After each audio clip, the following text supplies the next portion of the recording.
भागवत भगवान की है आरती, पापियों को पाप से है तारती।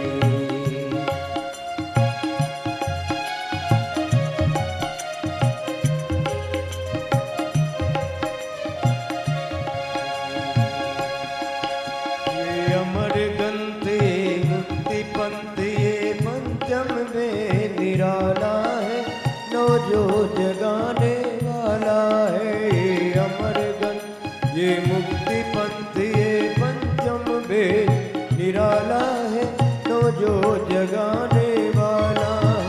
हरि नाम यही हरि धाम यही, हरि नाम यही हरि धाम यही, जग के मंगल की आरती, पापियों को पाप से है तारती। श्री भागवत भगवान की है आरती, पापियों को पाप से है तारती। जय हो।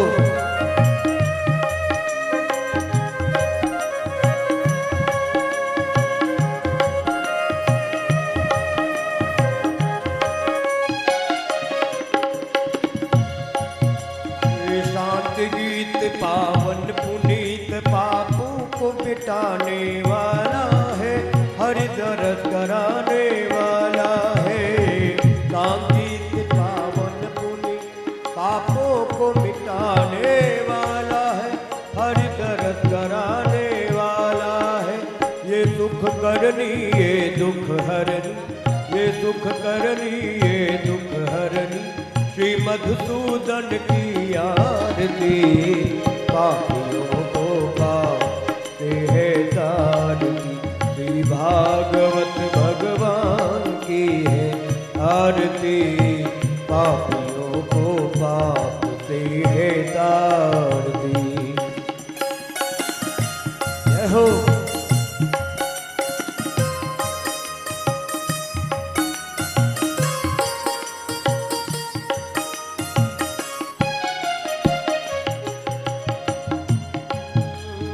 मधुर बोल सतकंठ को सन्मान बताने वाला है, बिगड़ी को बनाने वाला है।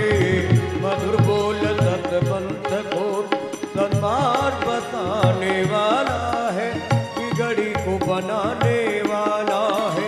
श्री राम यही घनश्याम यही, श्री राम यही घनश्याम यही, प्रभु की महिमा की आरती, पापियों को पाप से है तारती। श्री भागवत भगवान की है आरती, पापियों को पाप से है तारती। कर्पूर गौरम करुणावतारम संसार सारम भुजगेन्द्रहारम, सदा वसंतं हृदयारविन्दे भवं भवानी सहितं नमामि। त्वमेव माता च पिता त्वमेव बन्धु च सखा त्वमेव विद्या द्रविणं त्वमेव सर्वं मम देव देव, त्वमेव सर्वं मम देव देव। ॐ मारार्तिक्यं समर्पयामि जलेन शीतलीकरणं, पुष्पै देवाभिवन्दनं मन्त्रपुष्पाञ्जलिः। ॐ सुगन्धवल्ली शतपत्रजाते सुवर्णचम्पादवकुलोद्भवानि, गृहाणदेवे समयर्पितानि, प्रभो हरे श्रीपुष्पाञ्जलानि। ॐ हरिः ॐ सुगन्धवल्ली करचरणकृतं वा कायजं कर्मजं वा श्रवणनयनजं वा मानसं वा पराधं विहितमविहितं वा सर्वमेतच्छमस्व। जय जय करुणाब्धे श्रीमहादेव शम्भो। मंत्रपुष्पाञ्जलिं प्रार्थनापूर्वकं नमस्कारान् समर्पयामि। बोले बालकेश्वर महादेव की, बोले भागवत भगवान की, बोले व्यास जी महाराज की, श्री व्यास जी महाराज की। नमः पार्वती पतये, हर हर महादेव।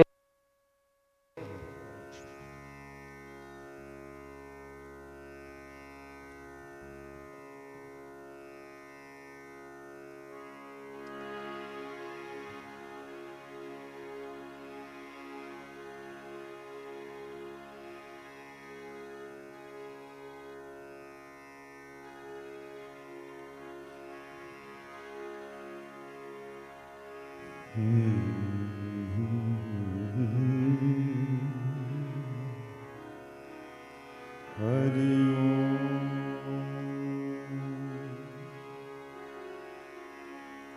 ओम श्री परमात्मने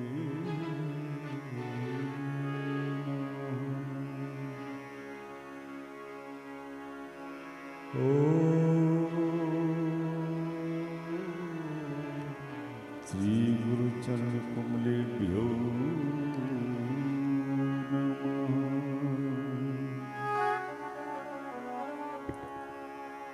ओम श्री सरस्वती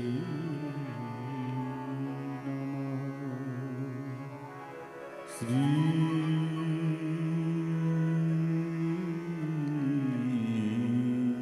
कृष्णचंद्राय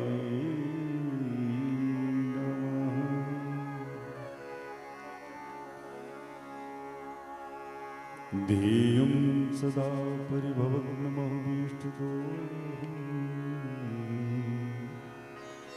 तीर्थास्पदं सुविरिञ्चितं शरण्यं भृत्यातिहं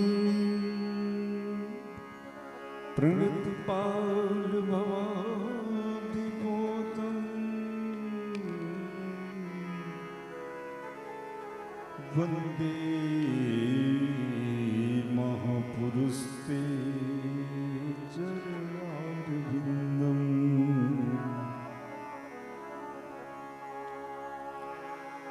बंसी विभूषित करा नवनीरदावा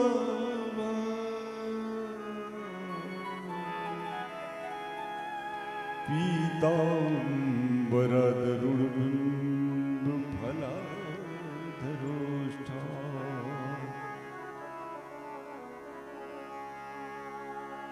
पूर्णेन्दु सुंदर मुखादर बिंदु नेत्रा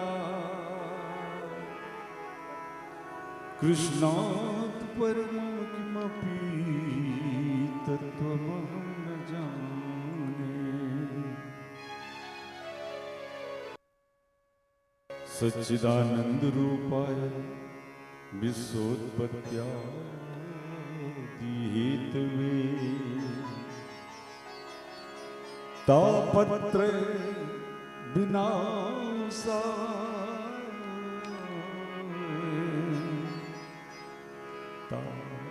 तापत्रय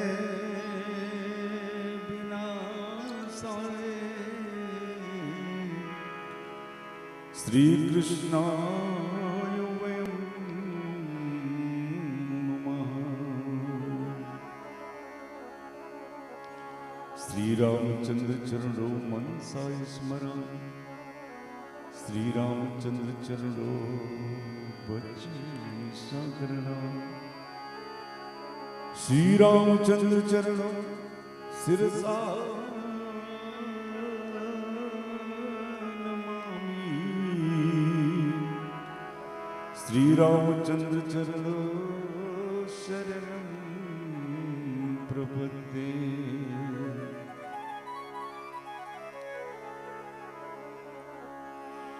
श्री गुरुचरण सरोज रज निज मन मुकुर सुधा वरनो रघुवर विमल जस जो दायक फल चार बुद्धिहीन तन जानिके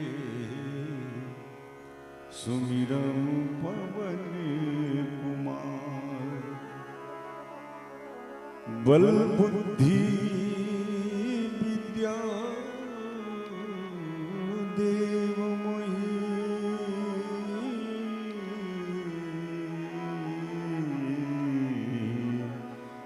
हरहु कलेश विकार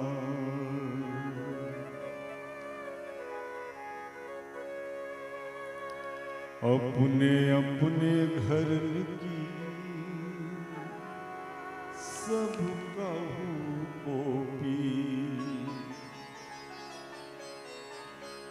तुम ही पीर सब घरन की। ओ मेरे राम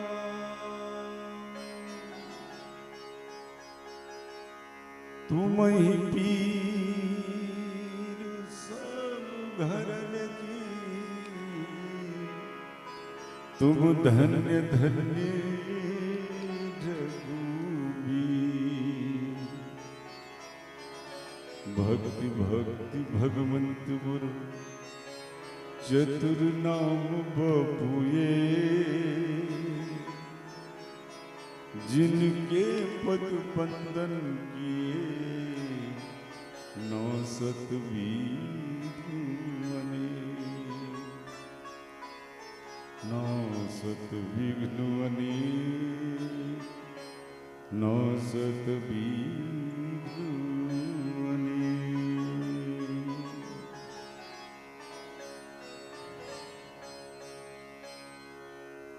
श्री बालकृष्ण कन्हैया लाल की। श्री भागवत भगवान की। श्री सुखदेव जी महाराज की। भक्त वत्सल भगवान की। श्री शंकर भगवान की। श्री गणेश भगवान की। श्री रामलला सरकार की। अयोध्या धाम की। श्री कनक बिहारी सरकार की। सरजू मैया की। वृंदावन धाम की। ग्राम देवता की। ग्राम देवी की। वीर बजरंगबली दादा की। हर हर महादेव।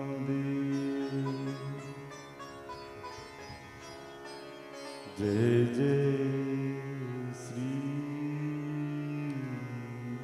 राधे।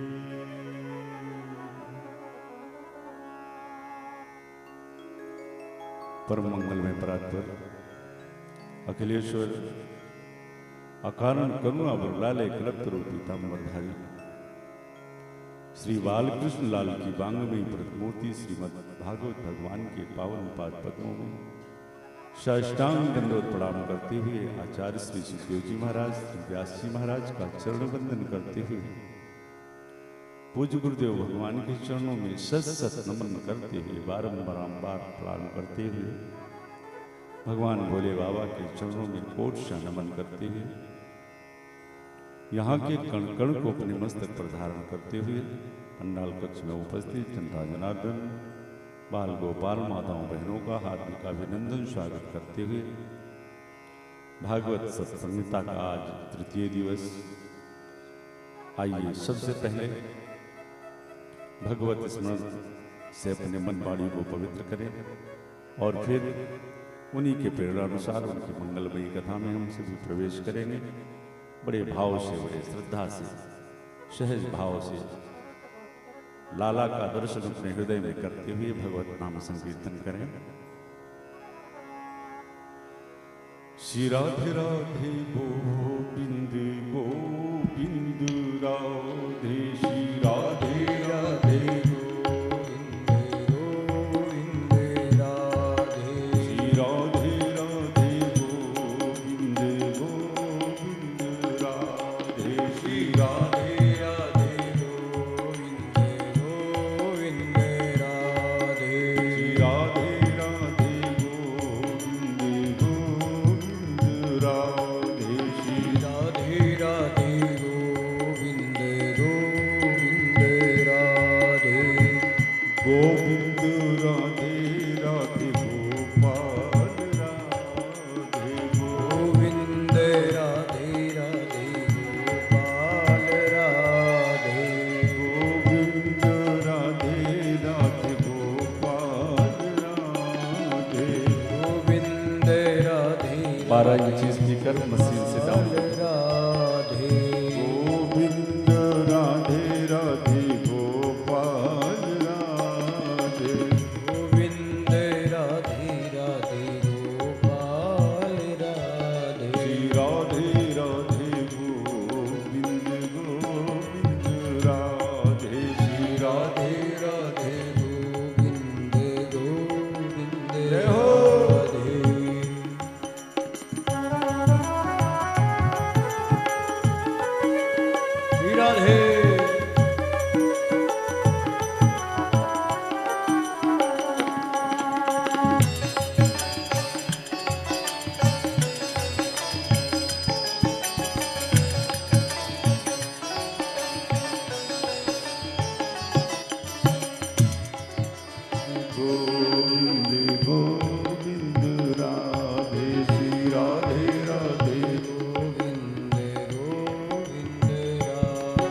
श्री राधे राधे गोविंद गोविंद राधे श्री राधे राधे गोविंद गोविंद राधे करार बिंदेन पदार बिंदम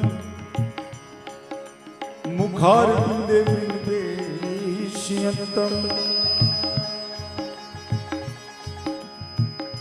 बटस पत्रस बाल मुकुंदम मनसा स्मराम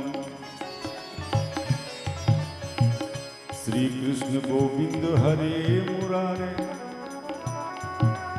हे नाथ नारायण वासुदेवा जीवे पिबस्वा मृत में तुदे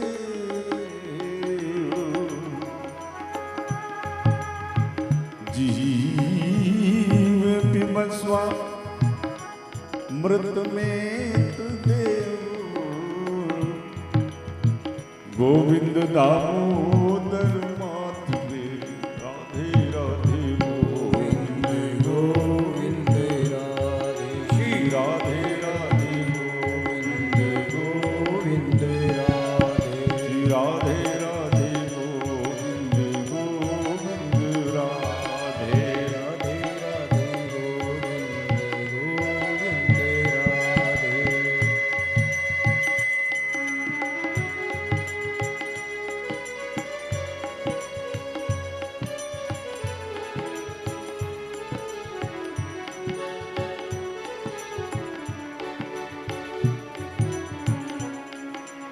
गोविंद राधे गोपाल राधे गोविंद राधे गोपाल राधे गोविंद राधे गोपाल राधे गोविंद राधे गोपाल राधे गोविंद राधे श्री गोपाल राधे गोविंद राधे गोपाल राधे गोविंद राधे राधे गोपाल राधे गोविंद राधे राधे गोपाल राधे गोविंद राधे राधे गोपाल राधे गोविंद राधे राधे गोपाल राधे श्री राधे राधे गोविंद गोविंद राधे श्री राधे राधे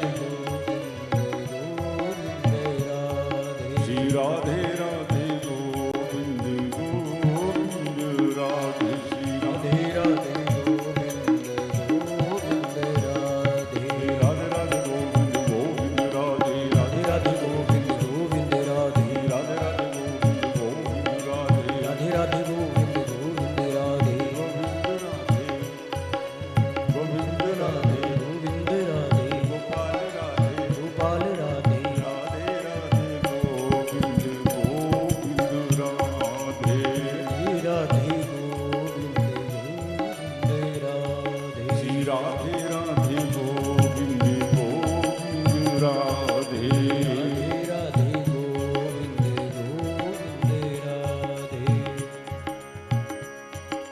गोविंद राधे गोविंद राधे गोविंद राधे गोविंद राधे गोविंद राधे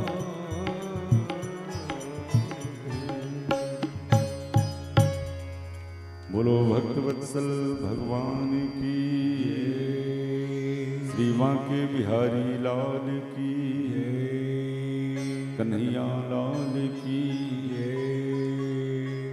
वीर बजरंग बली दादा की हर हर महादेव जय जय श्री राधे।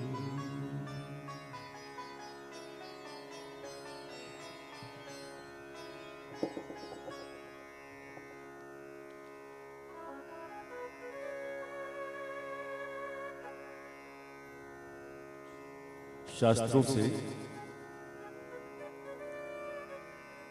हमें एक शब्द मिला समाज को, यतो धर्म ततो जया। जहां धर्म है वहां विजय है।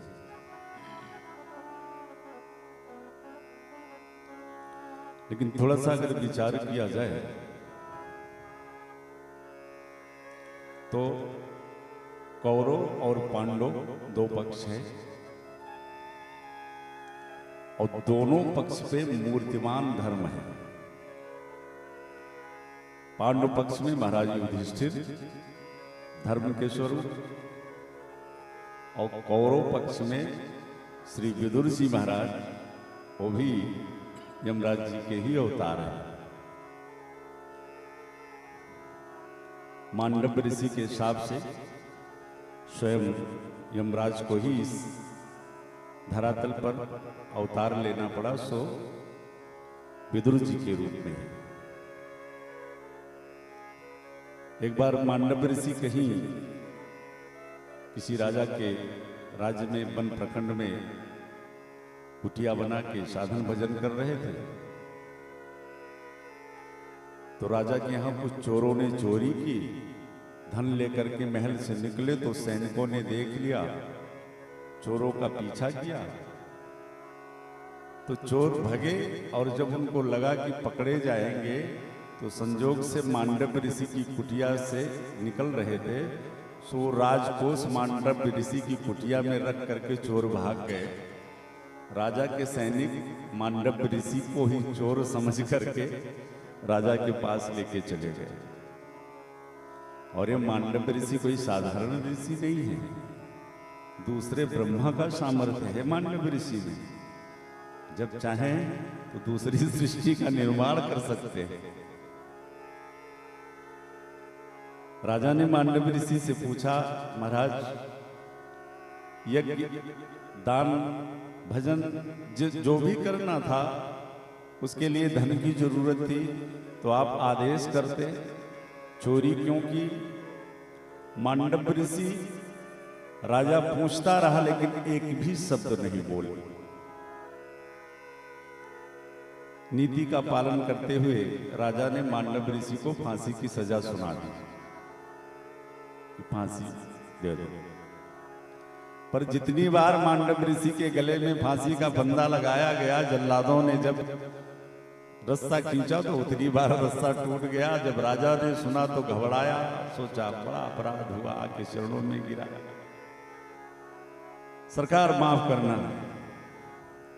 मांडव्य ऋषि ने कहा, तुम्हारी कोई गलती नहीं है, तुमने तो अपनी नीति का पालन किया है। लेकिन मैं जाकर के जरा यमराज से पूछूंगा कि मैंने अपने कई जन्मों में मैं कोई अपराध नहीं किया है, मेरे किस पाप की सजा थी कि जो आज मुझे फांसी के फंदे तक पहुंचा दिया। पहुंच गए हम लोग। यमराज जी ने भी बड़ा स्वागत किया, कहा स्वागत मत करो, मेरा रजिस्टर दिखाओ। मांडव्य ऋषि ने कहा, सरकार जब आप 5 वर्ष की अवस्था में थे, बाल्यकाल में, तो आपने एक तितली को कांटा चुभो दिया था और उसी पाप का ये दुष्परिणाम है कि आज आपको फांसी के तख्त तक जाना पड़ा। मांडव्य ऋषि ने कहा यमराज से, महाराज ये मेरे अबोधावस्था में किया हुआ पाप था और इस पाप की सजा आप मुझे स्वप्न में दे सकते थे, जागृत अवस्था में नहीं दे सकते थे, इसलिए बाप से भी अपराध बन गया है। और मैं आपको शाप देता हूं कि जाकर के पृथ्वी पर अवतार लो, जन्म लो। और हमारे देवताओं के लिए सबसे बड़ा मुश्किल यही होता है, जन्म मरण के चक्कर में पड़ना। तो वही यमराज जी महाराज विदुर जी के रूप में कौरव पक्ष पे हैं। दोनों पक्ष पे मूर्तिमान धर्म है। लिखा है कि यतो धर्म ततो जया, जहां धर्म है वहां विजय है। तो फिर पांडव विजयी और कौरवों का पतन क्यों हुआ? अब यहाँ सूक्ष्म दृष्टि से देखा जाए तो जहाँ ये लिखा हुआ है कि यतो धर्मः ततो जया, वहीं आपको ये भी लिखा मिलेगा कि धर्मो रक्षते रक्षिता। जो धर्म की रक्षा करता है तब फिर धर्म उसकी रक्षा करता है। दोनों पक्ष पे धर्म मूर्तिमान है तो, लेकिन पांडव पक्ष पे जो धर्म है, अगर उस धर्म ने कुछ गलत निर्णय भी ले लिया है तो सभी उसके सहयोगी बनते हैं, उस धर्म के सहायक बनते हैं। और विडंबना है कौरव पक्ष पे जो धर्म है। हमेशा विदुर जी ने सुंदर मार्ग, सुंदर रास्ता, सुंदर संस्कार पकड़ने का मार्ग दिखाया, लेकिन हमेशा उस धर्म को अनदेखा किया गया।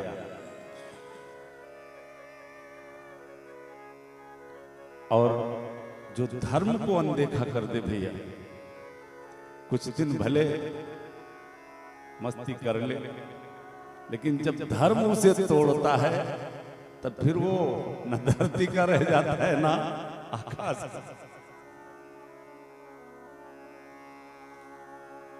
माता सीता वन में रावण साधु का वेश बना करके आ गया, याचना की, भिक्षा की। श्री लखनलाल जी ने कहा मैया इस रेखा को लांघना मत, और साधु कह रहा है कि इस रेखा के बाहर आकर के भिक्षा दो तभी लूंगा। माता सीता ने विचार किया कि गृहस्थ के घर से कोई याचक खाली हाथ चला जाए तो ये तो गृहस्थ धर्म टूट जाएगा। पर देवर जी ने कहा है कि इस रेखा का उल्लंघन मत करना। पर मैया ने विचार किया मैं अपना धर्म नहीं छोड़ूंगी, एक गृहस्थ के द्वार से एक याचक खाली नहीं जाना चाहिए। बाहर आई, परिणाम रावण ने हरण कर लिया। और देखिए आज माता सीता ने अपने धर्म का पालन किया। जब अशोक वाटिका में रावण श्री किशोरी जी के सामने आता है, अपने पूरे ऐश्वर्य, पूरे प्रभुत्व के साथ अपने राज्य में, अपने नगर में एक अकेली अबला नारी श्री किशोरी जी अशोक वृक्ष के नीचे बैठी हैं और रावण को एक तृण दिखा दिया। तृण धर्यो ओट कहत वैदेही। रावण ने कहा मेरा इतना बड़ा ऐश्वर्य, श्री जी ने कहा किसी काम का नहीं है। क्यों? क्योंकि मैंने अपने धर्म को पकड़ रखा है और तूने अपने धर्म को छोड़ दिया है। ये तुम्हारा धर्म नहीं था कि एक पराई नारी का हरण करो, इसीलिए तुम मेरे सामने इस तृण के समान हो। अब जिस धर्म की रक्षा मैंने की है, आगे देखते जाओ कि वो धर्म मेरी रक्षा कैसे करता है। और जब उस धर्म ने रक्षा की तो आप परिणाम देख रहे हैं कि रहा नकुल को रो निहारा।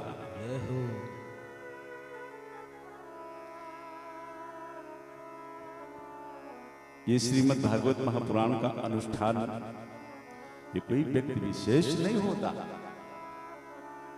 ये कथा किसी व्यक्ति विशेष की नहीं है, ना हमारे माननीय श्री तिवारी जी की है, ना हमारी है, ये तो हमारे ठाकुर जी की है, हमारे गोविंद भगवान की है।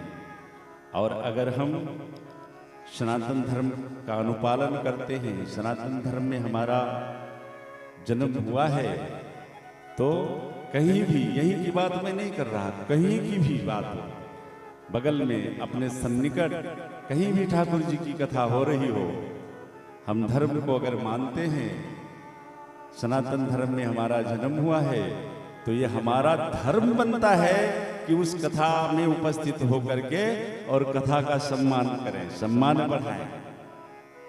और नहीं करेंगे तो समझिए कहीं ना कहीं ये धर्म टूट रहा है। बाकी दुनिया समझदार है, समझदार के लिए सारे काफी। आइए 2 बार भगवत स्मरण करें और फिर कल के प्रसंग से सभी जोड़े। श्री राधे राधे गोविंद गोविंद राधे, श्री राधे राधे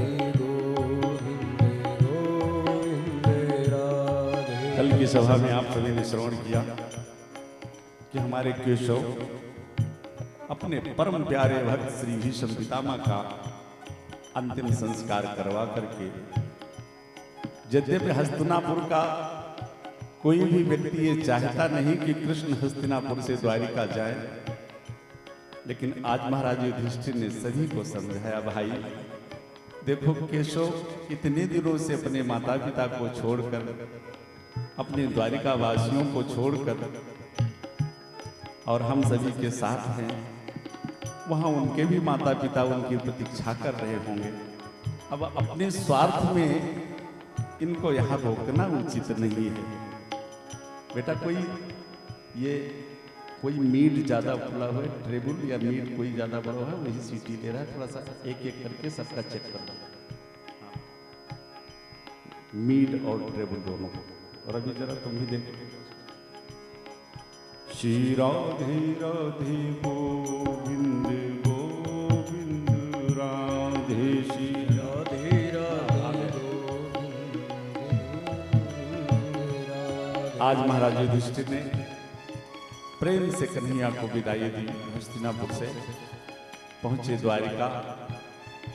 आज महीनों बीत गया है, सभी द्वारिकावासी केशव के लिए पलक पावने बिछाए प्रतीक्षारत हैं। बड़ा सुभव्य स्वागत हुआ श्री कन्हैया का द्वारिका में। सर्वप्रथम अपने महल में पहुंचे तो मैया देव की और श्री वसुदेव जी को साष्टांग दंडवत प्रणाम किया प्रभु ने।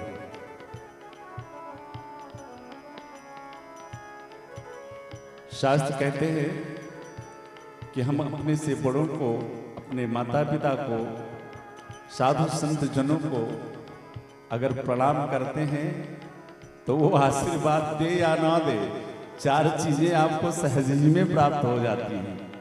आप सभी जानते हैं, अभिवादन शील से, अभिवादन शील से नित्यम वृद्धोपश्य विना चत्वारि तस्य वर्धन्ते। वो चार चीजें कौन कौन सी हैं? आयुर्विद्या यशो बलम। आयु, विद्या, यश और बल, ये चार चीजें अगर हम अपने से बड़ों को, संतजनों को, माता पिता को प्रणाम करें तो ये चार चीजें हमें सहज ही में प्राप्त हो जाती हैं। लेकिन ये प्रणाम करने से मिलेंगी? आज के इस भौतिक परिवेश में जो प्रणाम की विधियां चल रही हैं, ये टाटा बाय बाय हाय हाय से मिलने वाली नहीं है, प्रणाम करने से मिलेगी। प्रणाम की तीन विधियां हमारे शास्त्रों में उत्तम बताई गई हैं। पहला, साष्टांग दंडवत प्रणाम, करि दंडवत मुनि सन्मानी। चलो, अगर आप साष्टांग दंडवत प्रणाम करने में महसूस करते हो कि कपड़े गंदे हो जाएंगे तो दूसरी विधि अपना लो, कीन प्रणाम चरण धरि माथा। ये भी नहीं बन पा रहा है तो जोरी पानी प्रभु कीन प्रणाम, हाथ जोड़ करके मस्तक झुका करके तो प्रणाम बोल सकते हो ना। तो कम से कम अगर ये चार चीजें आपको प्राप्त करनी है, आयुर, विद्या, यश और बल, तो टाटा बाय बाय हाय हाय छोड़ो, प्रणाम की विधा पे आओ। देखो, कृष्ण भगवान हैं, लेकिन भगवान होकर के अपने माता पिता को प्रणाम कर रहे हैं तो साष्टांग दंडवत प्रणाम कर रहे हैं।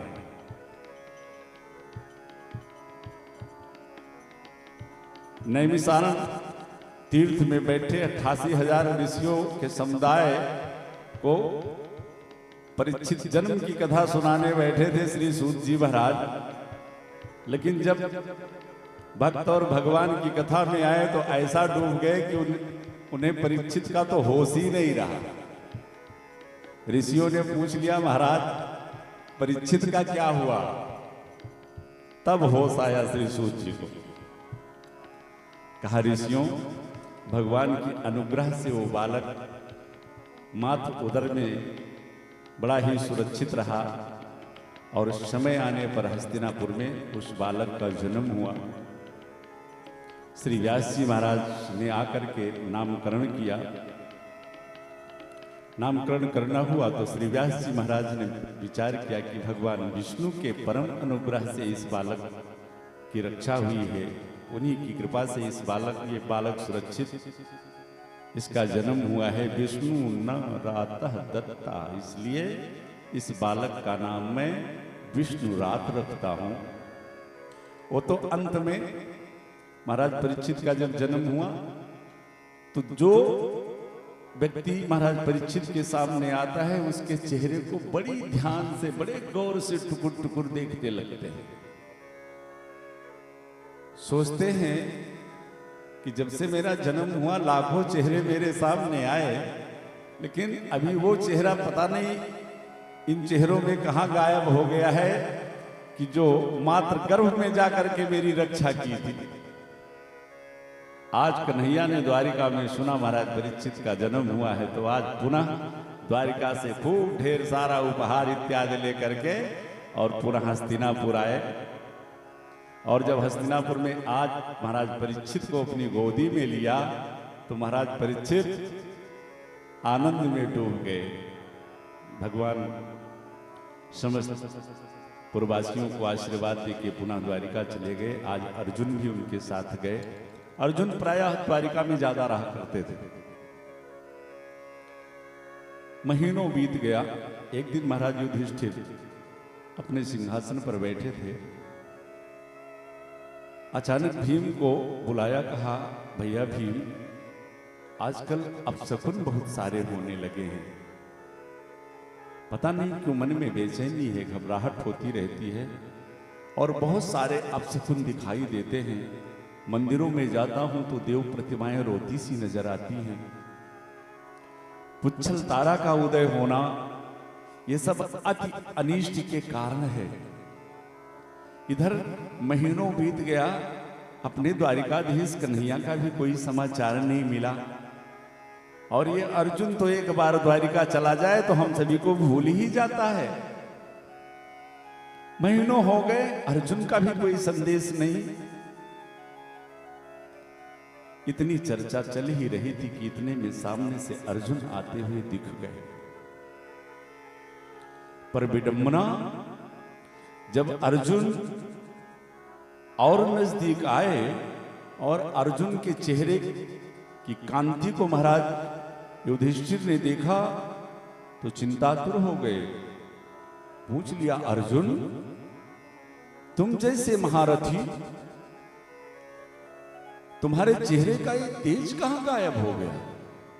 कहीं अनजाने में तुमसे कोई अपराध तो नहीं हो गया? किसी भूखे ब्राह्मण को बिना भोजन कराए तुमने भोजन तो नहीं कर लिया? नाना प्रकार के अपराध की ना डाले, कहीं ऐसा तो नहीं हुआ? अर्जुन तो रोते हुए महाराज युधिष्ठिर के चरणों में जाके गिर पड़े। महाराज,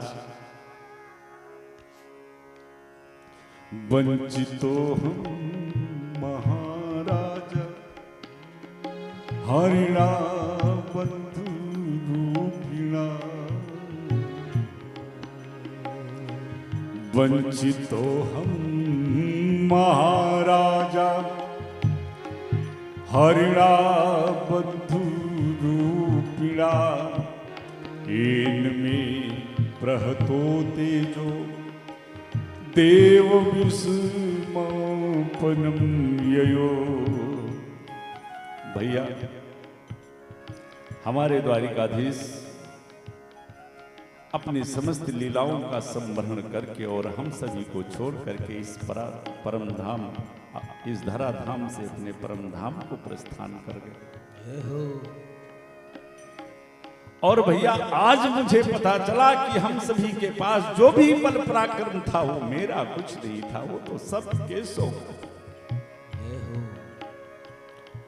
अरे ये उस महाभारत का विजेता अर्जुन आज भीलों के हाथ में लुट के आ गया।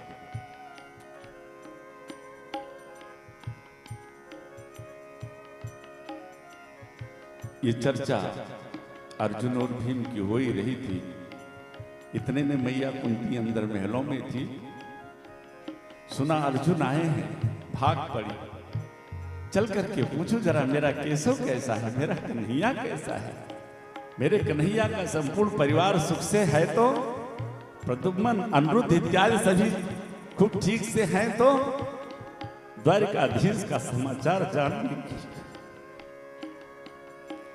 जैसे ही कुंती पहुंची और कुंती ने सुना कि द्वारिकाधीश तो इस धराधाम से प्रस्थान कर गए, भैया जो सांस कुंती की अंदर गई थी, कुंती ने सोचा कि जब केशव नहीं तो फिर ये सांस कैसे। माता कुंती ने उसी क्षण अपने प्राणों को त्याग कर दिया।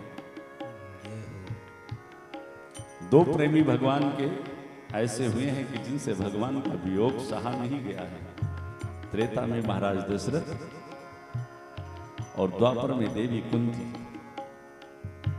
अरे महाराज दशरथ तो फिर भी 3 दिन जीवित रहे, इस आस में कि शायद सुमंत्र जी लेकर के वापस आ जाए, लेकिन माता कुंती ने उसी क्षण अपने प्राणों को छोड़ दिया। महाराज युधिष्ठिर ने भी निर्णय लिया कि मेरे प्रभु चले गए तो हम सभी को भी प्रस्थान करना चाहिए। अपने बड़े सुपुत्र जयमेध्य को राज सिंहासन पर बिठाया और स्वयं माता द्रौपदी इत्यादि के साथ हिमालय को चल पड़े। और जब महल से निकलने लगे, महाराज युधिष्ठिर ने अपने पुत्र महाराज परीक्षित को, उस समय महाराज परीक्षित की आयु मात्र 5 वर्ष की थी, राज सिंहासन पर बिठाया। जब युधिष्ठिर इत्यादि महल से निकलने लगे तो महाराज परीक्षित ने हाथ जोड़ करके एक प्रश्न किया, महाराज जब आप हस्तिनापुर के सम्राट थे तो द्वारिकाधीश की छत्र छांव में ये राज सत्ता चलाते थे, राज सिंहासन संभालते थे। ये बताइए कि मुझ नन्हे से परीक्षित को आप किसके हवाले छोड़ कर, मेरे ऊपर कोई आपत्ति विपत्ति आए तो मेरा रक्षक कौन होगा। तो बड़ा सुंदर उपदेश दिया महाराज युधिष्ठिर ने परीक्षित को। परीक्षित 3 काम जीवन में करना बेटा। पहला कि पाप करने की कौन कहे, आंखों के सामने पाप होते हुए भी मत देखना। दूसरा, अगर शत्रु भी शरण में आ जाए तो उसे भी प्राण दंड दे देना, आप प्राण क्षमादान दे देना। तीसरी शिक्षा दी कि घर में आए हुए अतिथियों को ईश्वर मान करके उनका सम्मान करना। उपदेश देकर के 5 पांडव चले गए हिमालय को और फिर महाप्रयाण कर लिया, प्रस्थान किया। इधर श्री सूत जी महाराज जब महाराज परीक्षित के शासनकाल का वर्णन करते हैं तो इतना सुंदर शासनकाल है महाराज परीक्षित का कि पूरे राज्य में कोई अपने घरों में ताला तक नहीं लगाता। क्यों? क्योंकि चोर डाकू परीक्षित के राज्य में है ही नहीं। गायों के स्तनों से गौ माता का दोहन नहीं करना पड़ता, पात्र रख दिया जाता है, वो स्वयं दुग्ध प्रदान कर देती हैं। बड़ा सुंदर शासन काल महाराज परीक्षित का चला। साधु संतों के प्रति इतनी अनन्य भक्ति,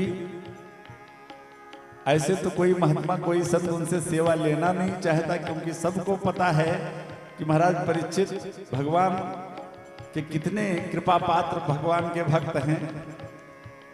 तो महाराज परीक्षित जंगलों में जाते हैं, कभी लकड़हारा बन करके, कभी नाई बन करके, कभी कुम्हार बन करके, और खूब साधु संतों के आश्रमों की सेवा करते हैं, लकड़ी लाते हैं, जल लाते हैं, साफ सफाई करते हैं। इतने अनन्य भक्त संतों के महाराज परीक्षित।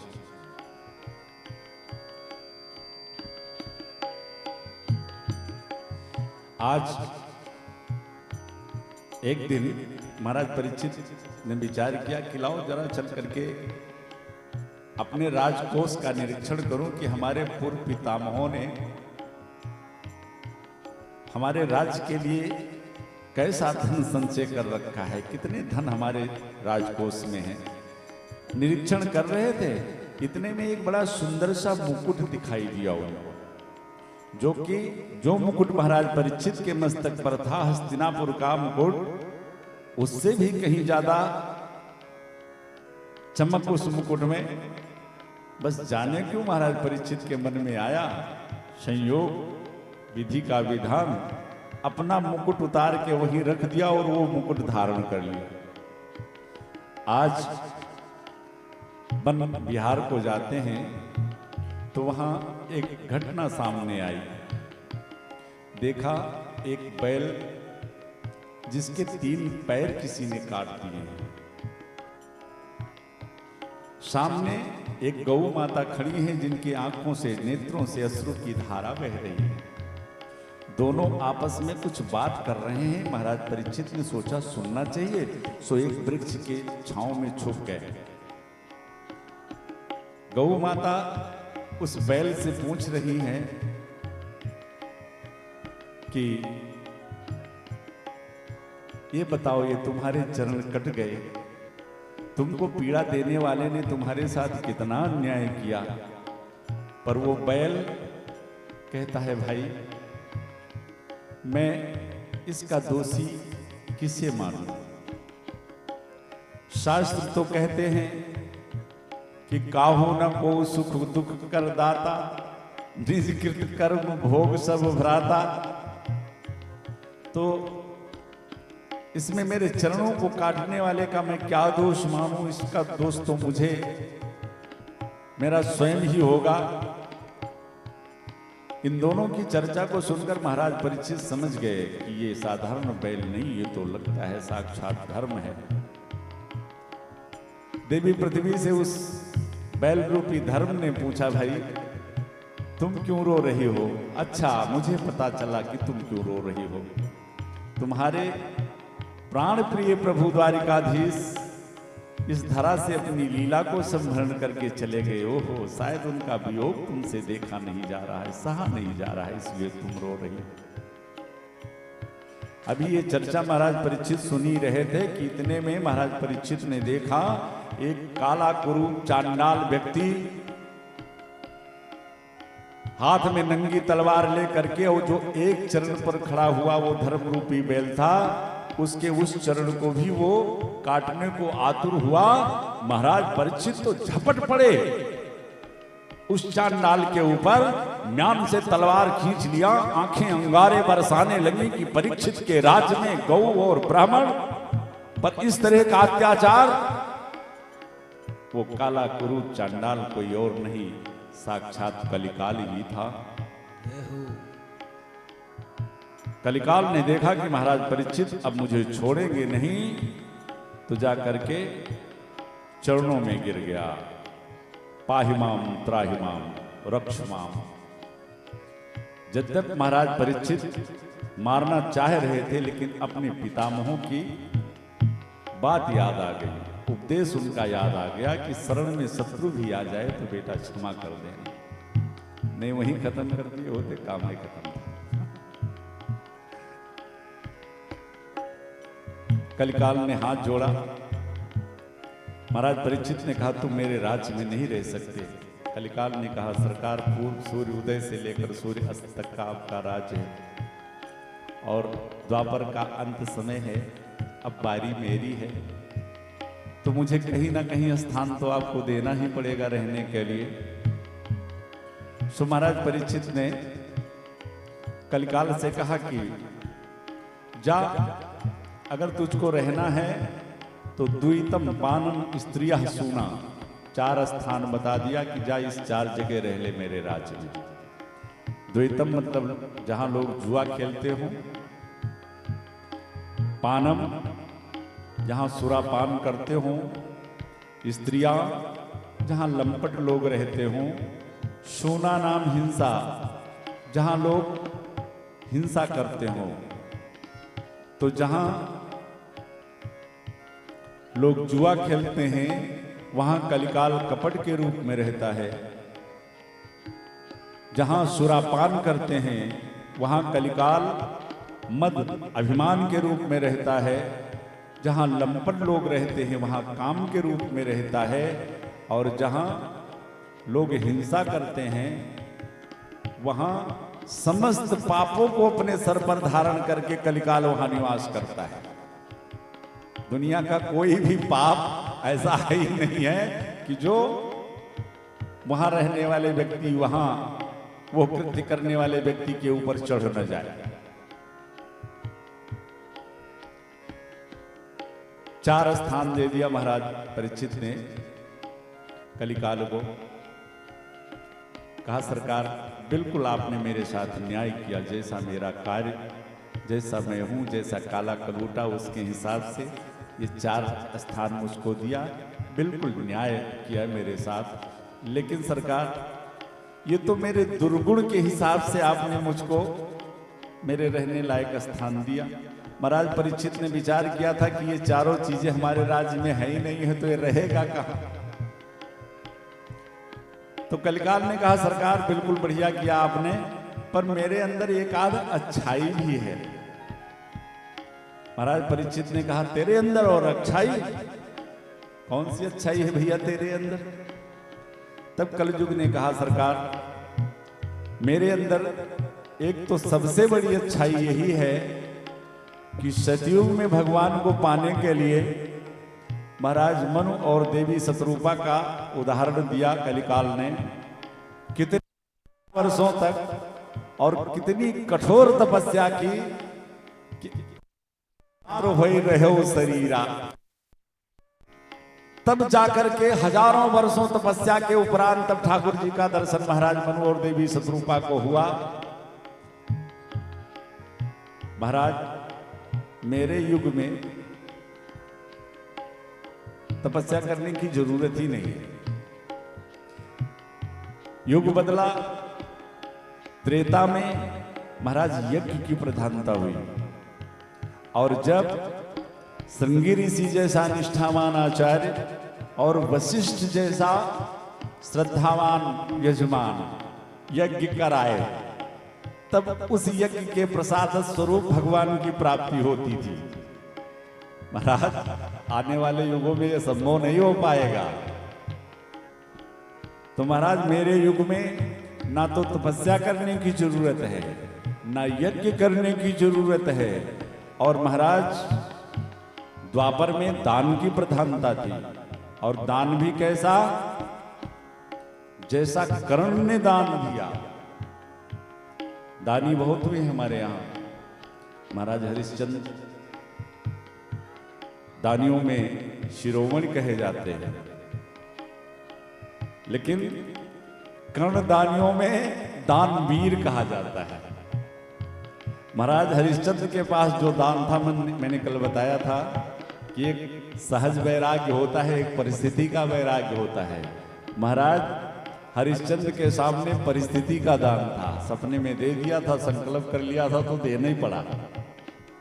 लेकिन कर्ण कैसा दानी था? महाभारत की एक छोटी सी घटना मैं आपको सुनाऊं। महाराज कर्ण और अर्जुन का युद्ध आज अंतिम क्षणों पे है, अंतिम चरण पे है। अर्जुन अपने बाणों से प्रहार कर्ण के रथ पर करते हैं। कर्ण का रथ 21 कदम पीछे चला जाता है, पर संभल करके जब कर्ण अर्जुन के रथ पर प्रहार करता है तो 2 इंच कर्ण का अर्जुन का भी रथ खिसक जाता है।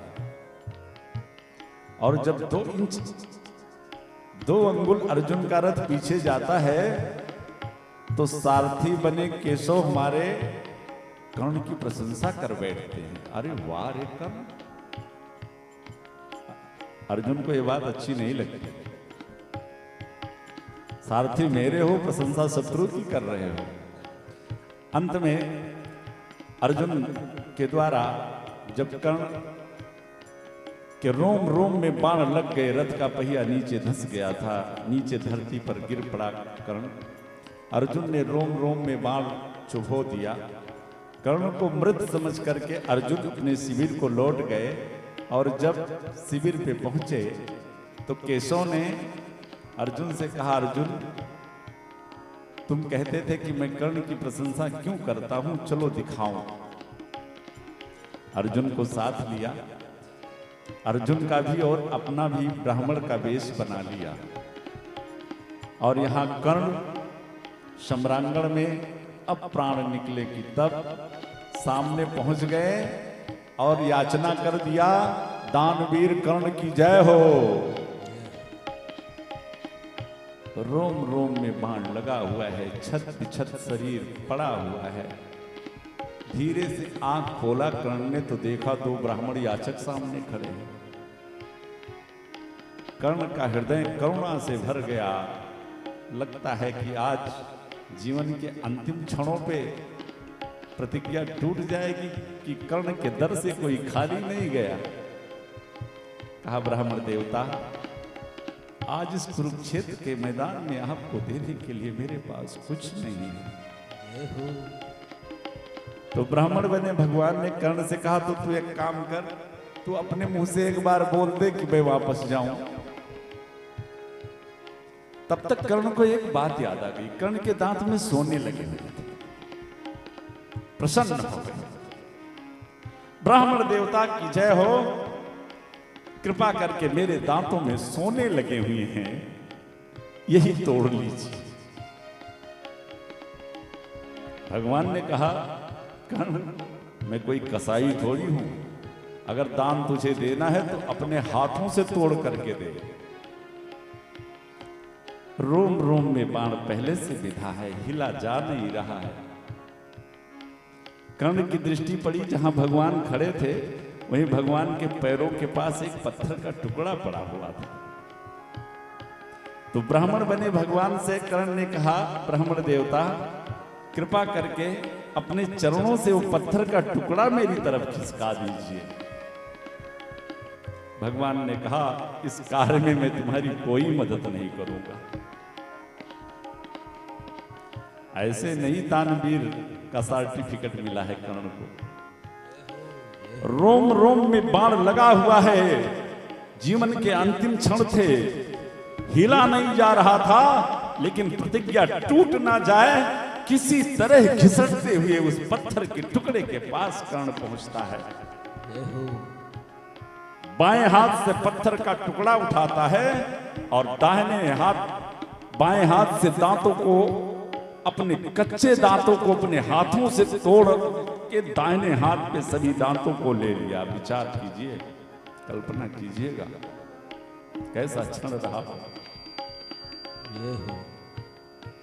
सारे दांतों को तोड़ लिया, अब तो बोला भी नहीं जा रहा है, चेहरा विभत्स हो गया है। हाथ बढ़ा दिया भगवान की तरफ। भगवान ने कहा, कर्ण ये झूठा दान है, अगर देना है तो इसे धो कर दे।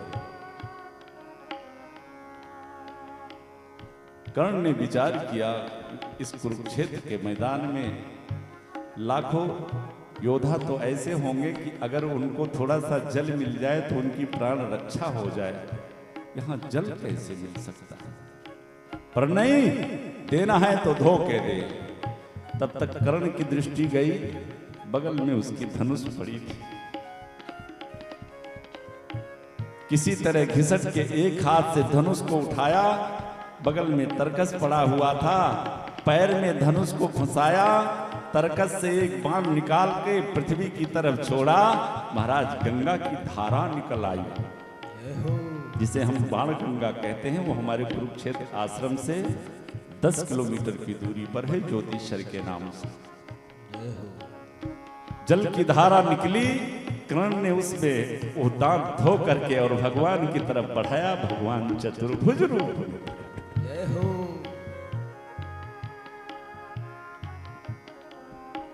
तो कलिकाल ने कहा, महाराज ना तो महाराज मनु और शत्रुपा की तरह तपस्या करने की जरूरत है मेरे युग में, ना श्रृंगी ऋषि और वशिष्ठ जैसे यज्ञ की जरूरत है, ना कर्ण जैसे दान की जरूरत है।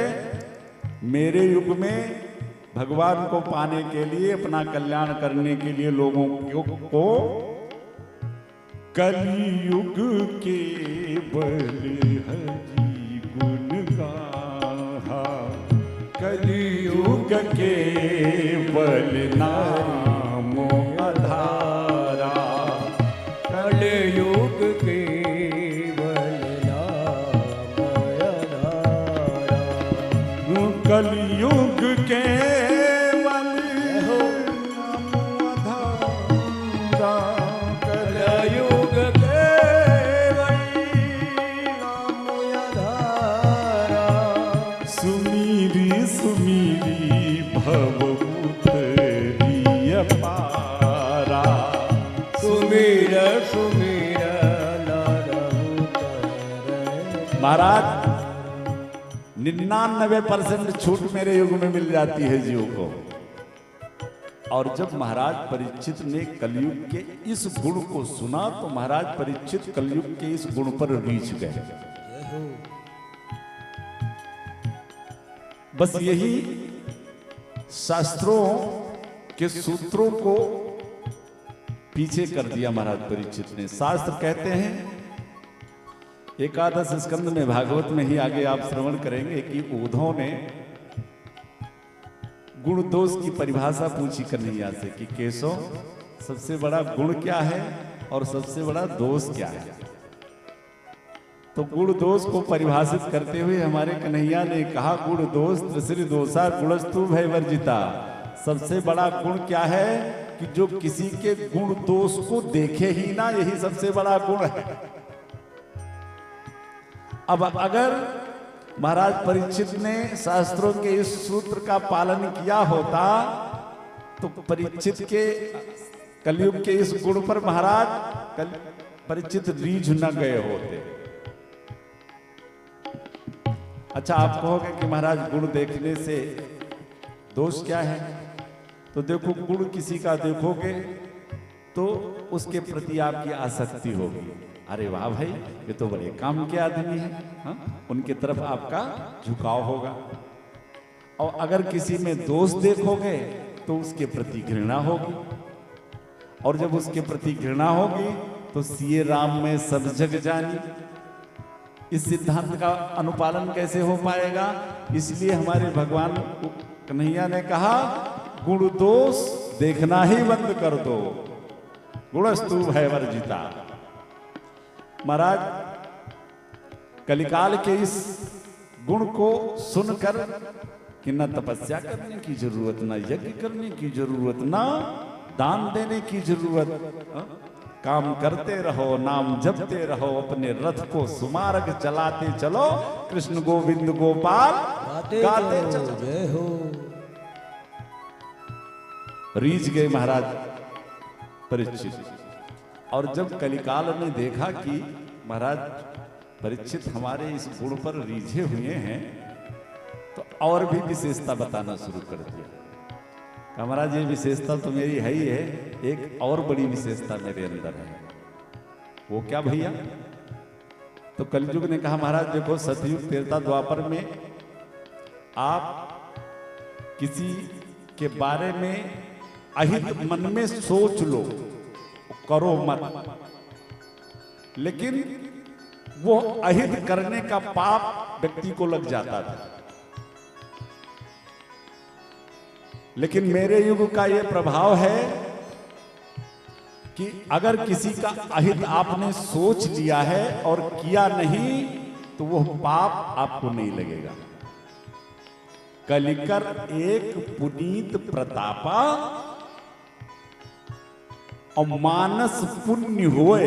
अपितु अगर किसी धर्म के बारे में आपने सोचा है कि काश मेरे पास अगर खूब भगवान ने पैसा दिया होता तो मैं भी भागवत करवाता, और कदाचित आपने हृदय में सोचा हो करवा नहीं पाए तो भागवत करवाने का फल तो आपको मिल जाएगा, लेकिन मानस पुण्य हुए नहीं पापा।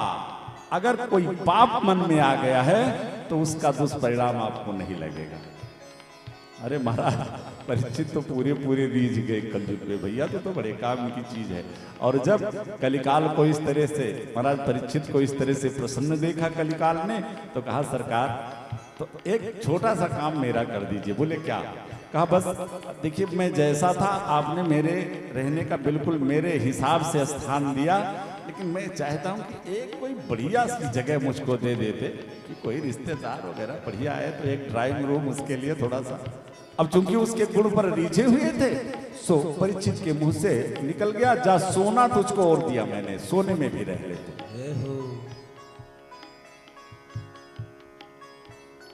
अब फिर यहाँ एक प्रश्न उठता है कि भाई सोने में तो गीता में भगवान ने स्पष्ट कहा है कि धातुओं में सोना में हूं, धातु नाम अस्मि कंचनम। तो सोने में तो भगवान का वास है, तो सोने में कलिकाल का वास कैसे हो गया? तो शास्त्रों ने फिर निराकरण किया कि नहीं, देखिए जो शुद्ध सात्विक मेहनत से कमाया हुआ स्वर्ण है उसमें तो हमारे ठाकुर जी का वास है, लेकिन जो कुरीति से, अनरीत से, अनाचार, दुराचार, पापाचार से कमाया हुआ स्वर्ण है उसमें कलिकाल का वास है।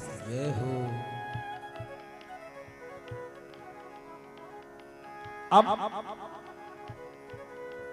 फिर प्रश्न उठा कि क्या महाराज परीक्षित के सर पे जो मुकुट था वो अनरीत से कमाया हुआ स्वर्ण था?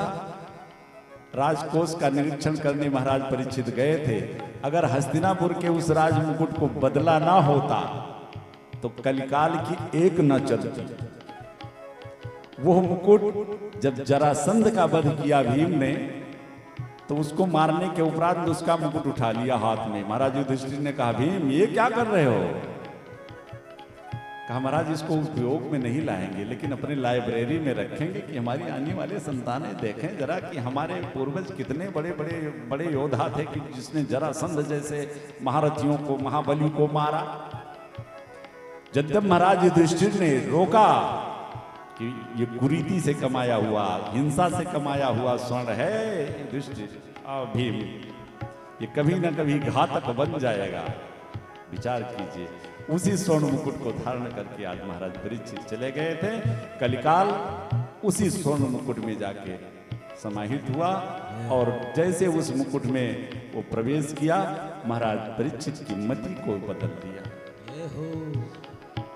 जो राजा किसी संत, किसी आश्रम में जाता था तो घोड़ा दूर छोड़ता था, नंगे पांव पादुका दूर निकाल देता था, आज घोड़े पर बैठ करके निकले। संयोग से प्यास लगी, निकट में समीक ऋषि का आश्रम था, सीधा घोड़ा लेकर के आश्रम के अंदर ही चले गए। घोड़े पर बैठे बैठे आवाज दिया, है कोई मुझे जल पिलाए। महात्मा श्री समीक ऋषि जी भगवान के ध्यान में बैठे थे, और आश्रम के जो उनके शिष्य गण थे, उनके पुत्र थे, सभी कौशिकी नदी पर स्नान करने गए हुए थे। महाराज परीक्षित घोड़े से उतरे, सोचा ये महात्मा लोग विचार कर रहे होंगे कि राजा आया है, राजा की सेवा करनी पड़ेगी, इसलिए इन्होंने झूठी समाधि लगा ली कि ताकि हमें इनकी सेवा न करनी पड़े। अंदर गए, देखा समीक ऋषि भगवान के ध्यान में बैठे थे। तो ये समाधि असली है कि नकली, इसका पता करने के लिए महाराज परीक्षित ने बगल में देखा तो एक मरा हुआ सांप पड़ा हुआ था, अपने धनुष के पोटी से उठा करके समीक ऋषि के गले में लपेट दिया। पर महात्मा असली, समाधि असली, कोई फर्क ही नहीं। एक बात में एक छोटा सा संकेत आप सभी को जरूर करूंगा। संत को पहचानने के लिए अपनी दृष्टि बहुत तीखी रखनी चाहिए, बहुत पैनी दृष्टि से संत की पहचान करनी चाहिए। क्यों? क्योंकि किसी नकली महात्मा को अगर असली मान लिया तो पतन हो जाएगा, और किसी असली को नकली मान लिया तो पतन हो जाएगा। इसलिए दृष्टि बहुत पैनी होनी चाहिए साधु को पहचानने के लिए। एक रामायण में कथा आती है, एक नकली महात्मा के चक्कर में पड़ करके महाराज भानु प्रताप का सर्वनाश हो गया। और भागवत में आज देखिए एक समीक ऋषि असली महात्मा पर महाराज ने विचार किया कि ये झूठी समाधि लगा करके बैठ गया है कि राजा की सेवा न करनी पड़े। अरे हम यहाँ के राजा हैं और हमारी प्रजा का ये धर्म बनता है कि राजा इस पृथ्वी का दूसरा भगवान होता है। अहम नकली मान बैठे। महाराज परीक्षित तो चले गए अपने राजमहल को, लेकिन कुछ एक देर के बाद में एक कोई नन्हा सा शिष्य आश्रम में आया और उसने देखा कि गुरुदेव भगवान के गले में किसी ने मरा हुआ सर्प डाल दिया है। हमारे पूज्य गुरुदेव भगवान का ऐसा अपमान किया। वो दौड़ा दौड़ा गया कौशिकी नदी के तट पर श्रृंगी ऋषि समीक ऋषि के पुत्र श्री श्रृंगी जी, वो श्रृंगी नहीं, ये दूसरे श्रृंगी ऋषि हैं, जाकर के उनसे बताया कि भैया हमारे गुरुदेव भगवान का किसी ने अपमान किया है, किसी ने मरा हुआ सर्प उनके गले में डाल दिया है। श्रृंगी जी की आंखें लाल, नेत्र अंगारे बरसाने लगे, कूद पड़े कौशिकी नदी में और अंजलि में जल भर लिया और चला दिया वाणी का बाण। जिसने भी मेरे पिता के साथ ऐसा व्यवहार किया है, मैं उसे साफ देता हूं कि आज के ठीक 7 दिन बाद यही तक्षक बनकर के उसे दंश मारेगा और तक्षक दंश से उसकी मृत्यु हो जाएगी। ये कह करके जल छोड़ दिया। आए कुटिया में और पिता का यह अपमान देख करके मुक्त कंठ रोने लगे। बालक का रोना सुनकर के समीक ऋषि के नेत्र खुल गए। देखा सामने बालक रो रहा है, गले में देखा तो किसी ने मखौल किया है, सांप डाल दिया, गले से उतार के नीचे फेंक दिया। बालक को हृदय से लगाया। बेटा, श्रृंगी ऋषि ने कहा, पिताश्री जिसने भी आपके साथ ये मखौल किया, आपका अपमान किया, मैंने उसे शाप दे दिया कि आज के ठीक 7 दिन के बाद उसकी मृत्यु हो जाएगी। श्रृंगी ऋषि के मुख से तो आह निकला। अरे बेटा, तूने ये क्या किया? तूने परीक्षित जैसे राजा को शाप दे दिया। तो त्रिकालदर्शी महात्मा, उनको तो सब पता है कि कलिकाल के दोष से दूषित होकर महाराज परीक्षित से ऐसा अपराध। बेटा, तूने ये क्या किया? क्या एक संत का यही स्वभाव होना चाहिए जो तुमने किया है?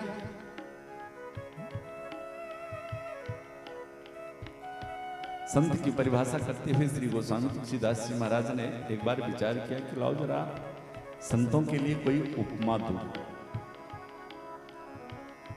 सोचा संत कितने मुलायम होते हैं। संत हृदय नवनीत समाना, जो तुरंत का निकाला हुआ मक्खन होता है जितना मुलायम होता है, गोस्वामी जी को लगा कि सबसे मुलायम ही होता है।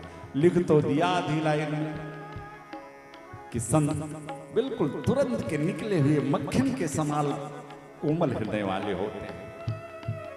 लेकिन अगले ही क्षण महाराज गोस्वामी तुलसीदास जी को अपनी गलती का एहसास हुआ। ओहो, नहीं नहीं, ऐसा नहीं हो सकता। ये मक्खन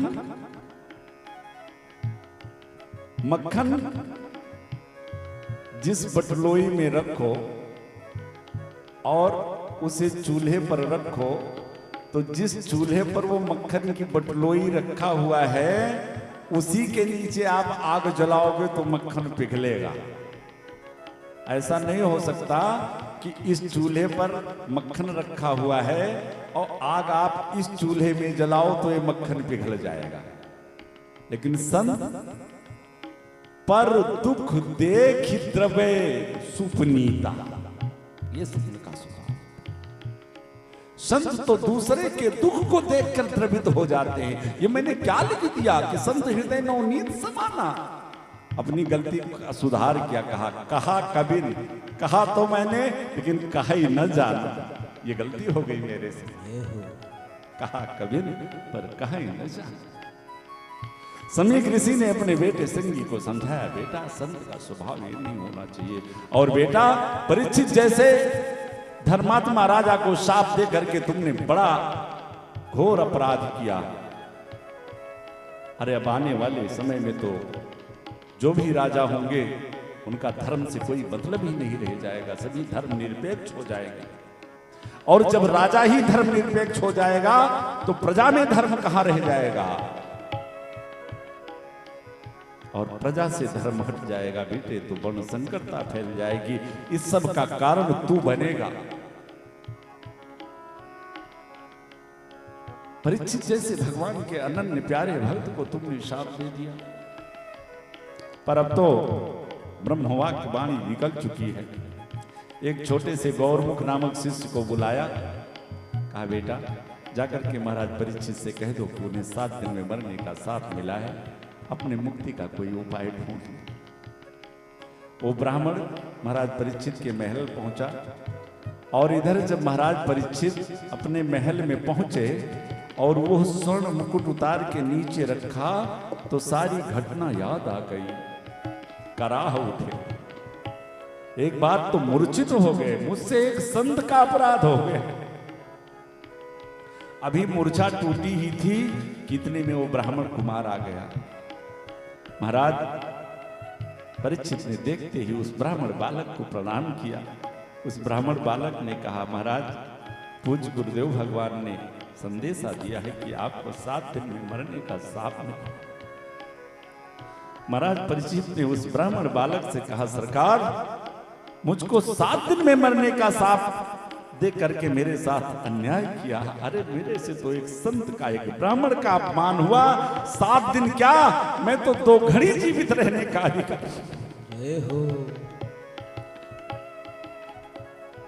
बालक चला गया।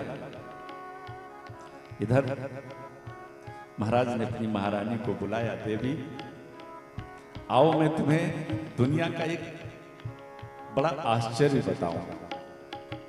महारानी आगे